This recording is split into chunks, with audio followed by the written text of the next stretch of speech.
Severe dysplasia is the most serious form of cervical dysplasia. It's not cancer, but it has the potential to become cancer. It doesn't usually cause symptoms, so it's almost always discovered during routine screening. If you've received a diagnosis of severe dysplasia, there are several very effective ways to treat it. Keep reading to learn what a diagnosis of severe dysplasia means, what causes it, and what you can expect from treatment. What is severe dysplasia? If you have severe cervical dysplasia, it means that severely abnormal cells have been found on your cervix. You don't have cancer, and it doesn't necessarily mean you'll develop cancer. Rather, it's a precancerous condition. Cervical dysplasia is also known as cervical intraepithelial neoplasia, CIN. There are three categories of CIN. CIN 1 is mild or low-grade dysplasia. It should be monitored but often clears up on its own. CIN 2 is moderate dysplasia. CIN 3 is severe or high-grade dysplasia. CIN 2 and CIN 3 may be reported as CIN 2 to 3 and considered precancerous. There's no way to know who will develop cervical cancer and who won't. We do know that severe abnormalities are more likely to become cancerous, particularly if they're not treated.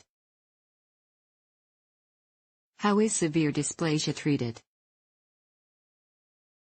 Your doctor is likely to recommend treatment for severe dysplasia. The goal is to remove the abnormal cells, which lowers the risk of developing cancer. There are several ways to remove the abnormal tissue.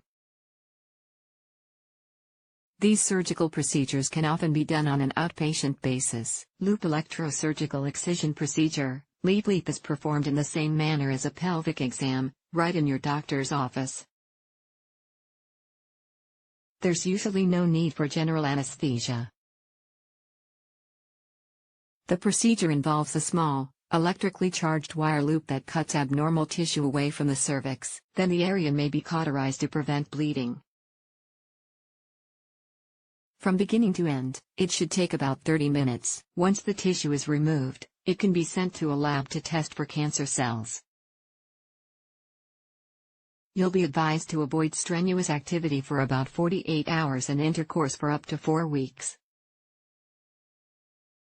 During this time, also avoid tampon stouching. Sitting in a bath. Cold knife conization. Cold knife conization is a surgical procedure that requires regional or general anesthesia. Using a scalpel, your surgeon will remove a cone-shaped piece of cervical tissue.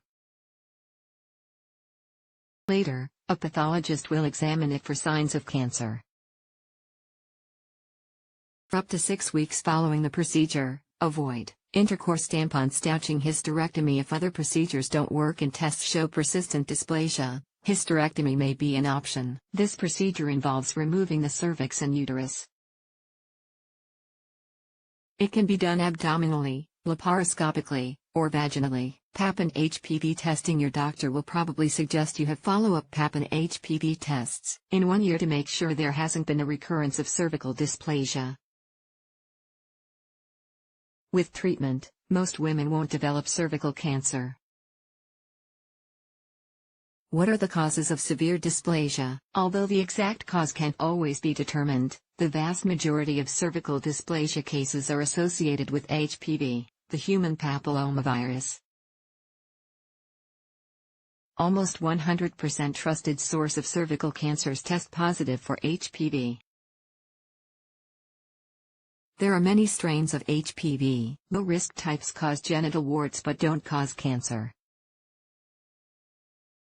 At least a dozen high-risk types can lead to cervical cancer. Research trusted source shows about 55 to 60% are due to the HPV-16 strain, and about 10 to 15% are related to HPV-18.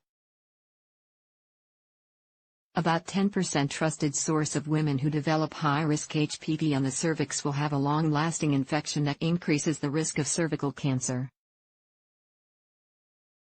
Dysplasia occurs in the area of the cervix called the transformation zone. That's where glandular cells change into squamous cells. It's a normal process, but it makes this area more vulnerable to HPV. There are usually no symptoms associated with cervical dysplasia, so you probably won't know you have it until you have a Pap smear. Mild cervical dysplasia doesn't always require treatment because it can go away on its own. But monitoring mild dysplasia is important since it can progress to moderate or severe dysplasia. What are the symptoms of severe dysplasia?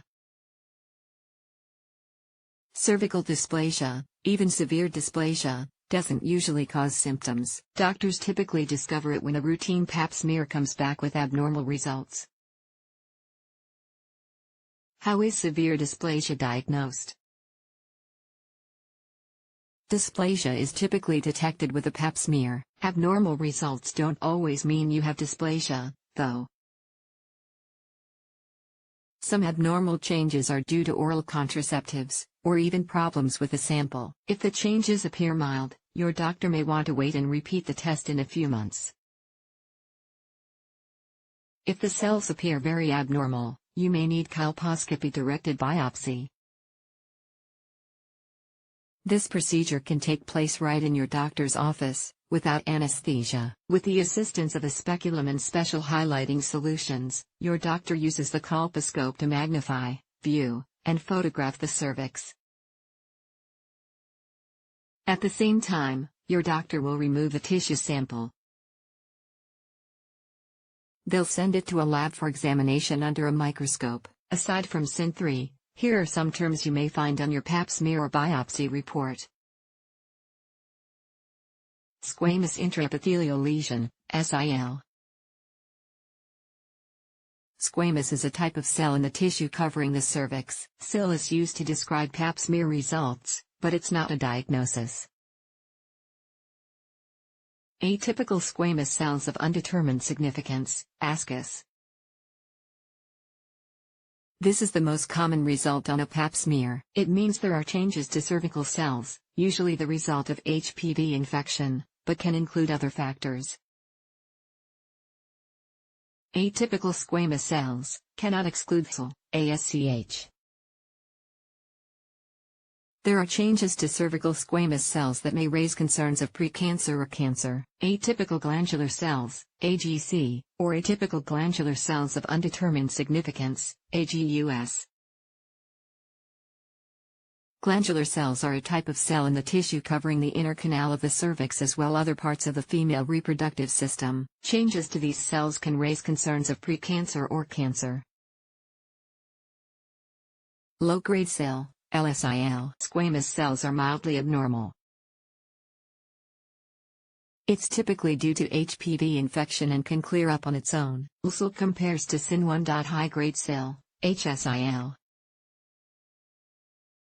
There are serious changes to cervical squamous cells. It's more likely to be associated with precancer or cancer. SIL compares to SIN2 and SIN3. Adenocarcinoma in situ, AIS, or carcinoma in situ, CIS. Severely abnormal cells are found in cervical tissue. It hasn't yet spread and is considered a precancerous condition. What are the risk factors for developing severe dysplasia? The main risk factor of dysplasia is HPV infection. Other things that may increase risk are history of sexually transmitted infections, STIs, being sexually active before age 18, giving birth before age 16, multiple sex partners, weakened immune system, exposure to a hormonal drug called diethylstilbestrol. Day smoking. Can you prevent severe dysplasia? One way to lower the chances of getting severe dysplasia is to have regular Pap smears, which can identify dysplasia in an earlier stage. This will allow closer monitoring and treatment, if it doesn't go away on its own. How often you should be tested depends on your age and health history.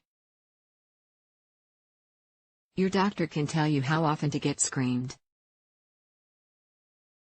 Research trusted source shows that because Pap screening detects precancerous conditions, it has reduced the overall likelihood of invasive cancer. According to the Centers for Disease Control and Prevention, CDC trusted source, HPV is the most common STI. You can lower your chances of getting it by using protection every time you have sex. The HPV vaccine protects against the most common strains of HPV. It's more effective in those who haven't started having sex. The CDC recommends the HPV vaccine at age 11 or 12, or for everyone up to age 26 who hasn't already been vaccinated. It can even be used as early as age 9. The HPV vaccine is also a proved trusted source for use in some people up to age 45. Ask your doctor whether the HPV vaccine is a good choice for you. Key takeaways: severe cervical dysplasia isn't cancer, but it has the potential to turn into cancer. Treatment for severe cervical dysplasia is generally safe and effective and can prevent you from developing cancer.